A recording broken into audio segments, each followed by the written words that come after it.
Bienvenue dans Point de suspension.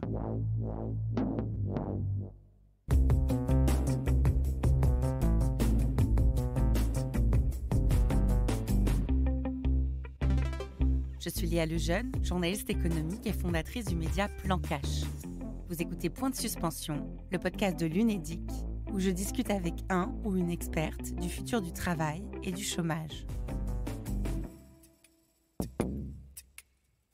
Pour ce premier épisode de la saison 6, nous allons parler du handicap au travail, et plus précisément de l'intégration des personnes bègues ou aphasiques, celles qui ont des troubles phonologiques qui peuvent avoir un impact sur leur carrière professionnelle.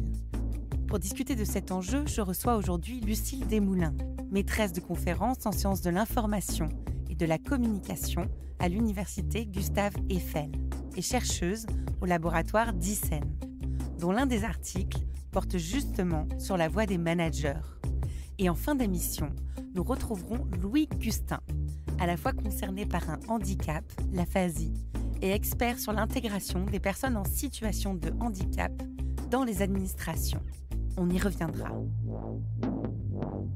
Mais d'abord, bonjour Lucille Desmoulins. Bonjour, enchantée. Le handicap, c'est toute une galaxie de problèmes différents, psychiques ou physiques, visibles ou invisibles. Comment peut-on prendre en charge toutes ces différences dans l'ensemble, dans les entreprises ? Alors, je vais tout de suite tiquer sur le mot « dans l'ensemble » parce que ce n'est pas de cela dont il s'agit. J'aime bien votre mot « galaxie » en revanche, parce que dans les handicaps, il y a du handicap moteur, c'est ce à quoi on pense souvent le plus souvent, c'est la personne en fauteuil. D'ailleurs, le pictogramme du handicap, c'est une personne en fauteuil.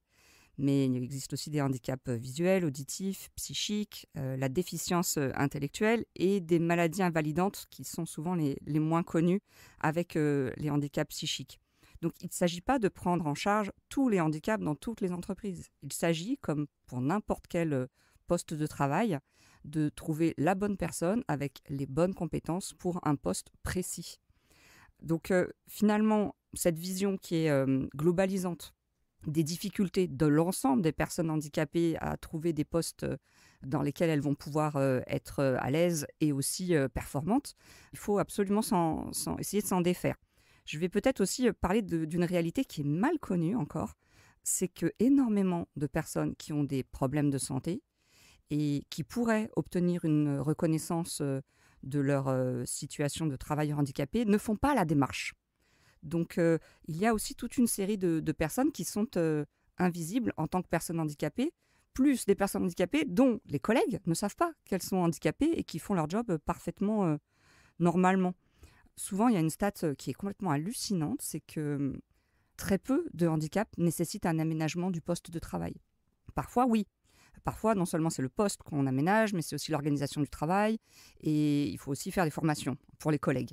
Mais parfois, non, c'est pas du tout nécessaire.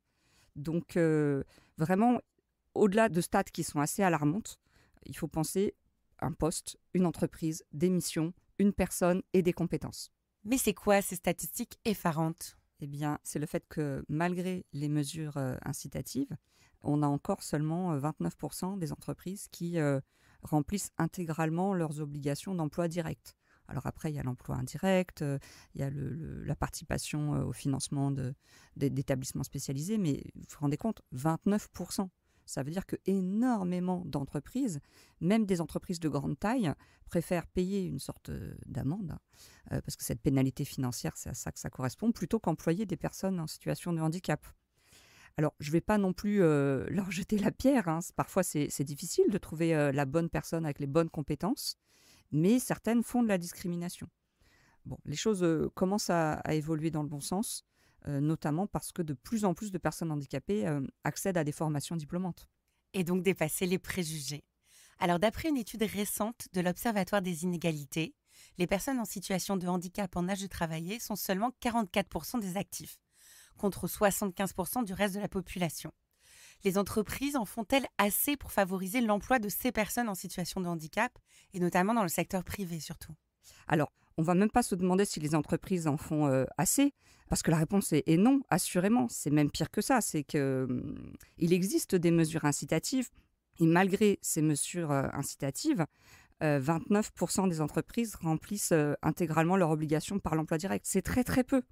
Et si vous allez voir aussi ce qu'en dit le défenseur des droits, en 2022, le handicap est resté la première source de discrimination, notamment de discrimination à l'embauche. Il y a aussi d'autres types de discrimination. Donc non, bien sûr, les entreprises n'en font pas assez. Et c'est encore pire pour les postes à responsabilité. C'est bien ce qui est malheureux. Quand vous parlez de mesures incitatives, vous parlez par exemple de l'obligation dans le secteur privé pour les entreprises de plus de 20 salariés de faire travailler 6% de personnes en situation de handicap. Ça, en tout cas, c'est dans la loi, sous peine d'amende. Oui, alors c'est dans la loi. Malheureusement, tous les ans, quand les employeurs font leur déclaration pour justement ne pas avoir à verser une contribution qui est une sorte de pénalité libératoire, eh bien, on se rend compte que beaucoup d'entreprises ne sont pas dans les clous, ne respectent pas cette obligation. Et parfois préfèrent payer l'amende. Oui, alors elles préfèrent payer l'amende et quand elles respectent leur obligation, on a aussi quelque chose de très pervers d'entreprises qui peuvent embaucher des personnes, mais ces personnes-là se trouvent sur des postes qui ne correspondent pas tout à fait à leurs aspirations, à leurs compétences. Moi, c'est quelque chose que j'ai vu en tant que responsable de formation, des jeunes en apprentissage qui se rendent compte qu'en fait, ils sont embauchés en tant qu'apprentis pour les stats, mais que le poste n'est pas à la hauteur de leur diplôme, etc. De leur diplôme, et surtout qu'on ne leur donne pas des missions en relation avec la fiche de poste. Donc vous disiez que c'était plus marqué pour les postes de cadre. Alors je reprends la même étude de l'Observatoire des inégalités. Il y a 10% de cadres parmi les personnes en situation de handicap. Et si on compare, c'est 20% dans la population générale. Donc là encore, c'est plus fort. Comment vous le remarquez chez les cadres et comment vous l'expliquez ? Alors, le frein à l'embauche est réel. Le frein à la progression de carrière aussi. C'est beaucoup lié aux préjugés. On va avoir ce préjugé qu'une personne handicapée va être moins performante, moins efficace, plus absente. Et on gomme certains aspects comme le fait que non, les rares études qui existent montrent qu'il n'y a pas spécialement de différence en termes de performance économique. On gomme aussi quelque chose auquel je tiens beaucoup, qui est qu'à partir du moment où on réfléchit au travail, au sens du travail, on travaille mieux. Et l'intégration d'une personne en situation de handicap dans un service, souvent ça impose de faire cela. Et ça impose de repenser l'organisation du travail. Et même s'il peut exister des coûts qui sont en fait des investissements au moment de l'intégration, cette amélioration globale de la QVT, la qualité de vie au travail, elle a des effets vertueux. Ça va donner de quoi réfléchir. Alors vous avez travaillé sur la voix. La voix des managers est importante d'un point de vue concret, comme dans ses dimensions symboliques. Qu'il s'agisse d'animer des réunions, de s'imposer dans une pièce bruyante notamment, de jouer les porte-paroles de l'organisation dans la presse. Qu'est-ce que c'est qu'une voix de manager ? Et existe-t-il des normes caractérisant une voix de manager idéale ? Alors oui, c'est très surprenant, mais de telles normes existent. Avant de parler des normes pour les voix de manager, il faut rappeler quelque chose qui est un non-dit ou un impensé. C'est-à-dire, il existe énormément d'études sur l'apparence et la beauté, qui sont des critères discriminants en entreprise, et très peu qui concernent le caractère d'agréabilité de la voix. On dit pleasantness en anglais. Alors, ce n'est pas mon domaine, donc je me réfère aux travaux de Laetitia Bruckert sur le sujet. Et elle a bien montré qu'une voix plus agréable avait plus de chances de décrocher un emploi. Pour les managers, c'est encore plus compliqué parce que non seulement il faut avoir une voix agréable, mais il faut aussi montrer que l'on communique de manière efficace, de manière claire. Il faut montrer que notre voix est contrôlée, c'est-à-dire qu'il ne faut pas trop montrer l'émotion, par exemple. Il faut montrer qu'on a une voix charismatique, puissante, et c'est tragique, mais de telles voix se trouvent plus dans les voix du spectre grave. Donc les femmes doivent faire encore plus d'efforts pour avoir une voix plus grave, plus posée. Donc il y a cet aspect de maîtrise de l'émotion, de la dimension charismatique de la voix et de sa puissance en fait. Donc un manager doit, selon une certaine vulgate managérialiste qu'on trouve dans les manuels et dans les formations, il doit avoir une voix grave. Bon, c'est quand même assez surprenant, une voix affirmée, une voix assertive. Qu'est-ce que ça veut dire tout ça ? Et du coup, les personnes en situation de handicap peuvent être concernées par ces préjugés sur la voix du manager ?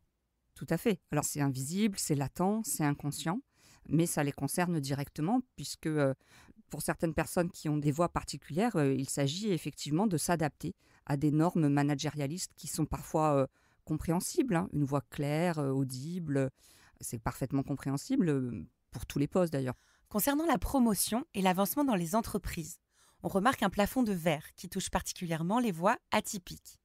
Les bègues, les troubles phonologiques, les voix de femmes très aiguës aussi. Comment cela se produit-il? Alors c'est complètement invisible, latent et inconscient. C'est lié à des critères, de domination, c'est lié au charisme. Une voix grave serait plus charismatique et serait posée, ce qui peut quelque part, se comprendre parce que une voix posée, va avoir, davantage d'autorité dans son discours. Donc ça suppose, pour des travailleurs qui voudraient, monter en grade, monter dans l'échelle, et devenir manager, de correspondre à cette norme. Et pour, certaines personnes, qui ont des troubles phonologiques, ça peut être, plus difficile. Alors, ça n'est pas le cas dans toutes les entreprises. J'ai aussi, pu interviewer des salariés qui ont des carrières remarquables parce que, progressivement, ils ont su, imposer leur style de management, peut-être un management plus à l'écoute, un management plus slow, un management, plus empathique aussi. Et j'ai des témoignages qui sont, très, enfin, vraiment enthousiasmants sur des postes à très haute responsabilité. Mais ça prend plus de temps. En tout cas, il y a de quoi être optimiste. Alors, on a vu les changements possibles du côté de l'entreprise, un peu du côté de l'individu, mais le dernier levier, c'est de modifier la loi pour toutes et pour tous. On a vu la règle dans le secteur privé des 6% de personnes en situation de handicap sous peine d'amende. Ces pénalités monétaires sont-elles efficaces et suffisantes? Faut-il imaginer un changement législatif ou de plus nombreux contrôles, selon vous? Vous me posez une question qui n'est pas du tout évidente pour moi parce que je n'ai pas encore de religion sur ce sujet. Je sais que si on change le seuil et si on augmente par exemple les pénalités, on va avoir des effets pervers, des embauches qui n'en sont pas vraiment, hein, des embauches fantoches sur des postes bidons. Vraiment, il faudrait poser la question à un économiste. Je ne veux pas dire de bêtises. Moi, en tant que spécialiste de la communication, je commence à me poser des questions sur des pratiques qu'on appelle le name and shame. Donc le fait de nommer et mettre la honte sur des entreprises qui ne respectent pas la législation notamment. Exactement. Alors, c'est pas le choix, hein, qui est fait pour l'instant. On est beaucoup sur des actions de sensibilisation. On accompagne les entreprises pour elles favorisent l'intégration des personnes handicapées qui ont été recrutées et leur progression de carrière. Des associations font un travail formidable là-dessus.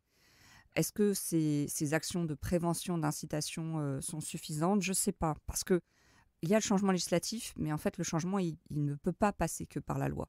Il faut changer globalement toutes les mentalités sur le handicap. Ok, il y a du travail. Merci beaucoup, Lucille Desmoulins. Alors, en parallèle, nous avons la chance d'avoir une personne concernée pour délivrer un autre regard avec nous, en direct de la Haute-Savoie.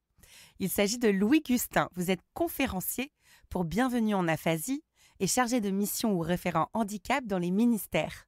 Louis, vous nous parlez à la fois en tant qu'expert et en tant que personne aphasique. Donc, aphasique et paralysé d'un côté du corps suite à un AVC datant de 2015, si j'ai bien précisé. Bonjour Louis Gustin. Bonjour, enchanté. Alors Louis, comment votre handicap peut-il vous gêner au quotidien dans votre travail? Et qu'est-ce que vous, votre entreprise ou votre équipe avez mis en place pour aménager ce poste de cadre et faciliter le quotidien? Alors, d'abord, je dois rappeler qu'on est une entreprise publique, pas privée. On est soumis à la loi de 2005. C'est la loi pour le handicap de façon générale. Elle nous indique, comme pour les entreprises privées, d'embaucher au moins, au minimum, 6% des personnes handicapées, en situation de handicap. Pour mon expérience, aujourd'hui, j'ai tout ce qu'il me faut pour bien être opérationnel, pour être bien dans mon métier. J'ai juste besoin d'un ordinateur, mais j'ai besoin du temps parce que, comment dire, je tape avec ma main gauche, qui n'est pas ma main directionnelle, c'était ma main droite. Donc, c'est beaucoup plus long d'écrire et j'ai de l'aphasie. C'est pas que de l'oral, mais c'est aussi de l'écrit. Depuis 2019 jusque maintenant, j'ai eu des tas d'embûches professionnelles. À partir de 2019, je me suis formé à l'Institut, à Metz, qui me permettrait d'être cadre de la fonction publique. Et à la suite de ça, j'étais beaucoup de fois en stage et j'ai pas été validé. Mes maîtres de stage, ils ont pas compris, c'était quoi l'aphasie. L'aphasie, c'est la perte totale ou partielle de la façon de s'exprimer, de rédiger et de comprendre. Il m'a fallu des années pour bien faire comprendre à l'administration que j'étais tout à fait capable de rédiger, de parler convenablement.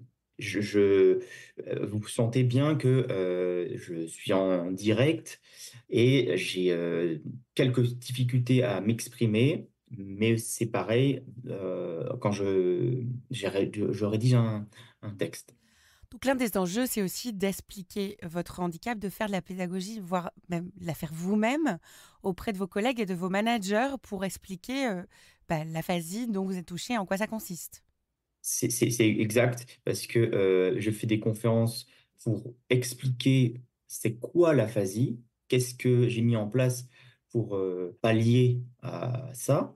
Mais, aussi, dans mon métier, on a fait de la sensibilisation, pas que pour l'aphasie. On a sensibilisé les, personnes au handicap, au handicap invisible, au handicap moteur, psychologique. Et donc, en novembre 2023, on avait la Semaine européenne pour l'emploi des personnes handicapées.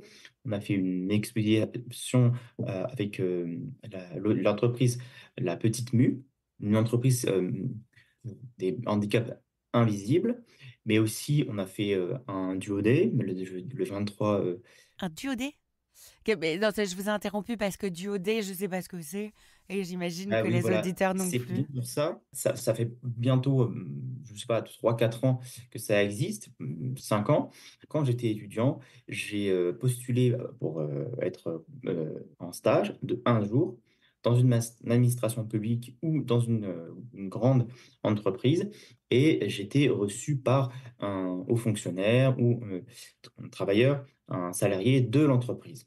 C'était juste, pour 1 jour et donc, ça m'a amené à découvrir un métier du haut fonctionnaire. Et en 2023, j'étais en fait organisateur avec mon équipe du duo D. Donc vous voyez, que c'est un seul jour, mais ça ouvre quand même des, possibilités de créer un dialogue. Et après, il y avait aussi le salon pour l'emploi, de Paris où j'étais au salon, j'étais recruteur pour les ministères sociaux. D'accord, donc ça, ce sont plein de d'outils concrets sur comment on change les stéréotypes, comment on fait découvrir des métiers, comment on fait dialoguer les personnes en situation de handicap et d'autres qui ne le sont pas. Mais est-ce que vous avez d'autres suggestions pour faire bouger la sensibilisation et les stéréotypes sur le handicap? Et est-ce que la loi sur les 6% de personnes en entreprise vous paraît suffisante, par exemple? Bah, déjà, c'est le cas en France, parce que c'est pas le cas en Suisse ou en Allemagne ou en Grande-Bretagne. On respecte ça aux ministères sociaux, mais c'est bien pour les entreprises et les administrations. Et moi, je pense qu'il faut faire beaucoup plus, faire 7 8 9%. D'accord, donc vous croyez au pouvoir de la loi pour faire changer les mentalités là-dessus. Très bien. Lucille Desmoulins, vous vouliez réagir au témoignage de Louis Gustin. Oui, parce que effectivement, la loi est importante pour faire évoluer les choses, mais l'évolution passe par une évolution globale des mentalités. Et là, ce que Louis Gustin nous raconte, c'est son expérience. Au départ, il a subi ce qu'on appelle du validisme. Le validisme, c'est qu'on a projeté sur lui une défaillance intellectuelle qu'il n'avait pas. Donc, il a subi du validisme. Il a réussi à surmonter une partie de ses troubles et à travailler malgré certaines gênes oratoires. Et aujourd'hui, qu'est-ce qu'il nous présente? Il nous présente une success story. Donc la loi est importante, mais au-delà de la loi, il y a tout ce storytelling autour de parcours de personnes handicapées et l'événement annuel des Duo Day, où des personnes en situation de handicap vont en entreprise et ça donne lieu à toute une série de reportages. Et c'est très intéressant parce que on montre des succès qui sont à la fois pour les personnes qui sont accueillies, mais aussi pour les entreprises, hein. Ça sert de levier pour réfléchir à la place du travail dans nos sociétés, cette intervention. Et puis moi, j'aime aussi beaucoup la présence de Louis Gustin parmi nous parce que il est assez symbolique de toute cette nouvelle génération de personnes en situation de handicap qui ne font pas tant que ça confiance à la loi, aux entreprises, aux mesures incitatives, au name and shame et aux campagnes de communication, mais qui vont elles-mêmes faire du plaidoyer sur, par exemple, les médias sociaux. On a toute une nouvelle génération d'influenceurs handicapés qui sont on fire en ce moment. Et moi, je crois beaucoup à leur travail, notamment auprès des jeunes de leur propre génération, pour montrer tout ce qu'on peut gagner aussi à cet effort d'intégration, pour montrer leurs propres capacités. Louis, votre réaction sur le validisme? Oui, c'est bien que Lucille Desmoulins elle ait parlé de validisme parce que, en fait, j'étais tout à fait capable de travailler. Oui, bon, je suis présent sur les réseaux sociaux. On est présent, beaucoup de personnes en situation de handicap sur les réseaux sociaux, mais aussi, je ne veux pas mettre la loi de côté parce qu'elle m'a permis d'avancer. J'ai réussi le concours d'attaché d'administration de l'État par le concours des personnes en situation de handicap. Et ça, c'est la loi. Merci beaucoup Louis-Gustin et Lucille Desmoulins pour ces pistes d'action et de réflexion. Pour aller plus loin cette année, nous invitons Mélanie, journaliste chez Ouzbek Erika, à partager son point de vue détonnant.